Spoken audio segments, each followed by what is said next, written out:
ఇంకొక అంశం జనవరి 26 రోజున ఒక నాటకం వేసిర్రు బీఆర్ఎస్ భవన్‌ల. దొంగలు. దానికి సంబంధించి రేవంత్ రెడ్డిని గూడా చాలా విధాలుగా చిత్రీకరించే ప్రయత్నాలు గూడా చేసిర్రు. ఒక నాటకం ఏదైతే వాళ్ళ పాలన నిరంకుశ పాలన లెక్కుంది రేవంత్ రెడ్డి పాలన.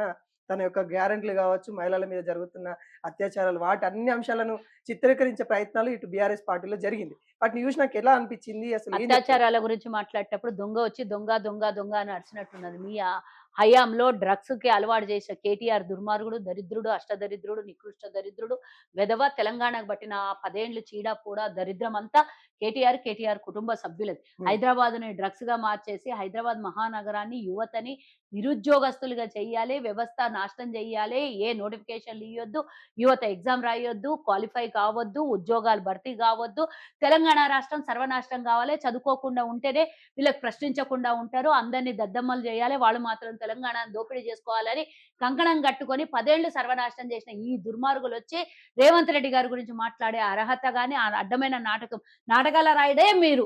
మీ నాయన మీకు సినిమా యాక్టర్ పేరు మీ నాయన నిన్ను పెట్టిండు. నువ్వు బాగా నటిస్తున్నావు అందుల. హ్మ్. దాంట్లో బాగా లీలమైపోయినావు నువ్వు దాంట్లో.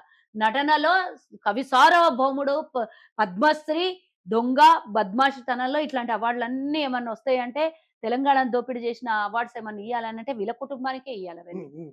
అంటే మీ రాష్ట్ర నాయకులతో పాటు నేనంటున్నా, మీ మీ ఆళ్ళు కేంద్ర మెడలో యేసుకొని రేవంత్ రెడ్డిని గాదు, తెలంగాణ ముఖ్యమంత్రిని అవమానించిండు. వాళ్ళు మెడలో యేసుకొని ప్రసాద్ అన్న ఫోటో ఏదైతే వ్యంగ్యంగా, అవమానకరంగా హ్మ్. కూర్చో హ్మ్. అంటే కూర్చో, లెవ్వంటే లెవ్వు అని ఏదైతే స్పీకరు ఒక దళిత నాయకుడిని పట్టుకొని చేసిండ్రో, ఆయన తెలంగాణ ఉద్యమంలో ఉన్నాడు.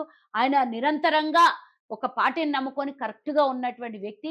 మీలాంటి దోపిడీదారులకు ఈరోజు ఒక స్పీకర్‌గా అయినందుకు తట్టుకోలేనటువంటి బాధతో ఉన్నటువంటి మీరు, ఈరోజు వారిని అవమానించినందుకు శిక్షగా, ప్రతిఫలంగా డెఫినిట్‌గా వీళ్ళ మీద ఎఫ్ఐఆర్ బుక్ జేయాలి అంటున్నాను నేను. హ్మ్. అవసరమైతే మేమే తీసుకొని పోయి కేసులు పెడతాం వీళ్ళ మీద. ఒక స్పీకర్‌ని, ఒక దళిత నాయకుడిని బహిరంగంగా అవమానించినందుకు వాళ్ళని మరిగ మలమల ఊరేస్తే వద్దులే.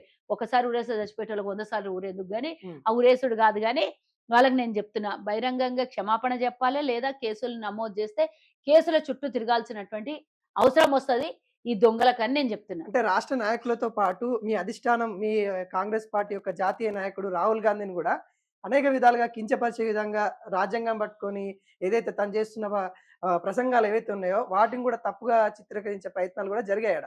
ఎట్లా చూస్తుర్రు దీన్ని? జోకర్ గాళ్ళు ఈళ్ళు. రాహుల్ గాంధీకి అనే అర్హత ఉన్నది. అరే వెధవా! నువ్వొక మంత్రిగా గావడానికి రాహుల్ గాంధీ తల్లి, రాహుల్ గాంధీ కారణంగా. ఆ రోజు ఎంపీగా ఉన్నాడు రాహుల్ గాంధీ. హ్మ్. బిల్లు మీద సంతకాలలో భాగం రాహుల్ గాంధీ తెలంగాణ రావడానికి. నువ్వు నీ అయ్య దోపిడీ చేసిండ్రు. మంత్రిగా అవకాశం వచ్చింది తెలంగాణలో. మీ నాయనకు ముఖ్యమంత్రిగా అవకాశం వచ్చిందంటే మేము పెట్టిన భిక్ష అది నీకు. తెలంగాణ మేమియ్యడం వల్ల నీ కుటుంబానికొచ్చినటువంటి బతుకు ఇది ఈరోజు అదృష్టం మీకు.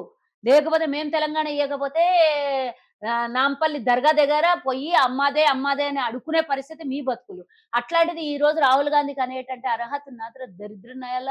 మీ నాయన ఒకరోజు నిండు సభలో చెప్పిండు రాహుల్ గాంధీని అవమానిస్తే. అంటే అట్‌లీస్ట్ మీ నాయన చెప్పిన పదాల కన్నా విలువను నేర్చుకో. హ్మ్. ఉన్న మాటను ఉన్న మాటగా మాట్లాడతా నేను. ఆడెవడో ఒక రాష్ట్ర ముఖ్యమంత్రి రాహుల్ గాంధీని అవమానిస్తే మీ నాన్ననే తిట్టిండు వాళ్ళను. హ్మ్. అట్లాంటిది నువ్వు ఆ రాహుల్ గాంధీని పట్టుకొని ఆయనకు కొంచెం ఏడన్నా తిన్నదేమన్నా ఉండిండొచ్చు ఉప్పు కొంచెం ఈరోజు తెలంగాణ రావడం సోనియా గాంధీ పుణ్యం వల్ల. నేను ఇంత దోపిడీ చేసినా, ఇంత దాచిపెట్టుకున్న పైసా అంటే రాహుల్ గాంధీ, సోనియా గాంధీ ఏసినటువంటి భిక్ష.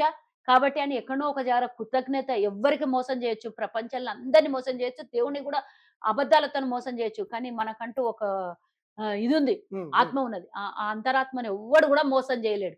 మీ నాయనకెక్కడో తెలుసు ఆ విషయం. కాబట్టి ఆయన బహిరంగంగానే రాహుల్ గాంధీ గురించి చెప్పిండాయన. సోనియా గాంధీ గురించి బహిరంగంగానే జెప్పిండు. "నువ్వు అమ్మ, బొమ్మ అని సోనియా గాంధీని తిట్టినవు.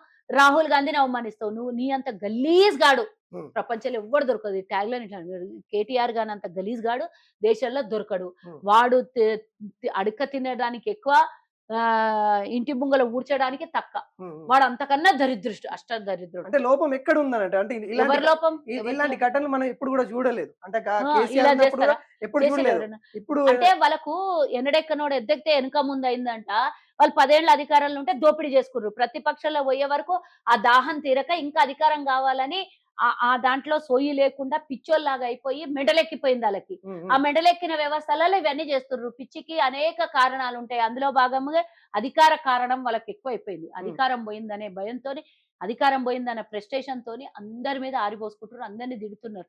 ఇగో ఎవరైనా తథాస్తు దేవతలుంటారు. నువ్వు నన్ను అన్నావంటే డెఫినిట్‌గా అది నీకు వాపసొచ్చి తలగాలని నేను కోరుకుంటున్నా.